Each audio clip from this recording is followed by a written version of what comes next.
الأيام دي فجأة افتكرت حاجة بقالها سنين طويلة أوي. أيام ما كنا في المدرسة في ابتدائي.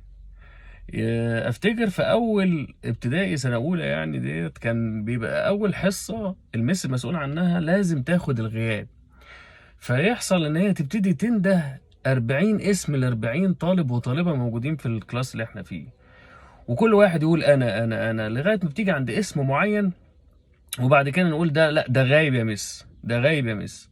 وبعد كده اكتشفنا ان في اسم او اتنين دايما كل يوم بيتنده اساميهم وهم برضو غايبين.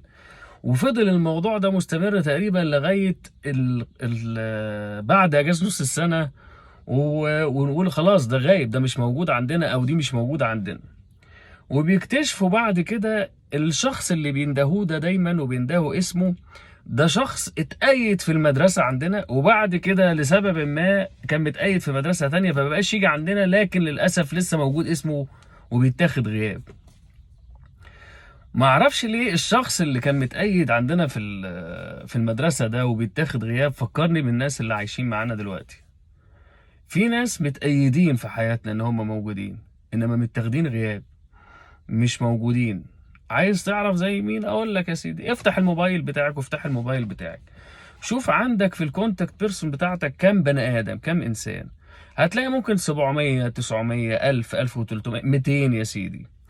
اسأل نفسك واسأل نفسك كام واحد من الناس المتأيدة عندك في الموبايل ده عدى عليه مثلا 6 شهور انت ما كلمتوش او هو ما كلمكش، عدى عليه فترة طويلة جدا ما يعرفش عنك حاجة. انا بتكلم خد بالك عن المعارف، ما بتكلمش عن الاشغال، لان الاشغال كل واحد المفروض يتكلم، انا بتكلم عن الناس اللي بتقول عليهم معارف، بتكلم عن الناس اللي بتقول عليهم قرايب، بتكلم عن الناس اللي بتقول عليهم اصحاب، بتكلم عن الناس اللي بتقول عليهم عشرة. شوف كام واحد من دول لسه بتكلمه وبقالك قد ايه كلمته. هتلاقي روحك محتاج تلغي اسماء كتيرة جدا، هتلاقي محتاج ان انت تشيل ناس كتيرة جدا من عندك، ومش عارف هتشيلهم ليه، مش عارف هتعمل بيهم ايه، بس هم ناس موجودين متأيدين عندك لكن متاخدين غياب على طول.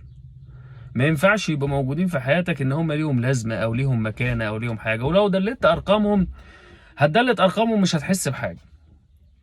واوعى تفكر في فكره ان انا ممكن احتاج رقم، وهتبقى زيك زي الناس دي على فكره. لو في يوم من الايام انت حاطط رقم حد معرفه او صاحب عشان تحتاجه في يوم من الايام، فانت زيك زيهم الناس اللي بيسوا عندك، الناس اللي متاخده غياب.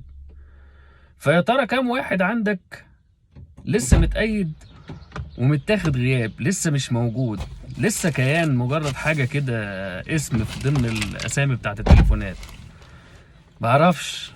بس زمان في المدرسة الموضوع ده كانوا الغياب ده بعد شوية بيشيلوا الاسم وبيرفعوه. فترى النهاردة أنا عندي ناس أقدر أتخلص منهم وأشيل أساميهم من على الموبايل بتاعي وما بيتاخدوش غياب. طب دول الناس اللي احنا واخدينهم غياب، طب الناس اللي حاضرين ومواظبين وبيسألوا عليك وبيطمنوا عليك، شوف مين انت مقصر في حقه فيهم. شوف مين دايما بيكلمك وبيطمن عليك وانت ما بتعملش كده. شوف مين محتاج ان انت النهارده تسأل عليه وتقول له على فكرة انا مش زي الناس التانية، انا بسأل عليك وبطمن عليك، مش عشان تبان قصاد نفسك ان انت كويس، لا عشان تقول له قد ايه انا بحبك، قد ايه ان انت موجود، قد ايه انت حضورك مهم، قد ايه حضورك مفيد. ما ينفعش السنة اللي احنا فيها تنتهي ونخش على سنة جديدة واحنا متاخدين غياب في حياة ناس. ما ينفعش يبقى وجودنا في حياة الناس هو مجرد اسم موجود على التليفون ورقم ومسج بتتبعت كل مناسبة، كل سنة وانت طيب، كل سنة وانت طيب. طب ما هو انا طيب بس لازم ابقى طيب وانت معايا، انا طيب بس لازم ابقى طيب وانت بتشاركني، انا طيب بس لازم ابقى طيب وانت حبيبني وانا حبك، انا طيب ولازم تبقى طيب واحنا موجودين في حياة بعض بشكل ايجابي مش مجرد مسجات. ليه بقينا نتاخد غياب؟ ليه ناس بقت موجودة في حياتنا ومتاخدة غياب؟ محسوبة علينا ان هي موجودة لكن غياب طول السنة غياب، وبعدين ندور عليهم في اماكن تانية ما نلاقيهمش، ويبقى كل اللي بينا رسالة بتتبعت لكل الناس اللي على الواتساب.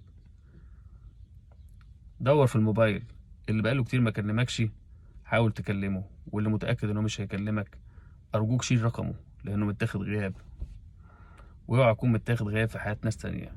كل سنة وانتم طيبين.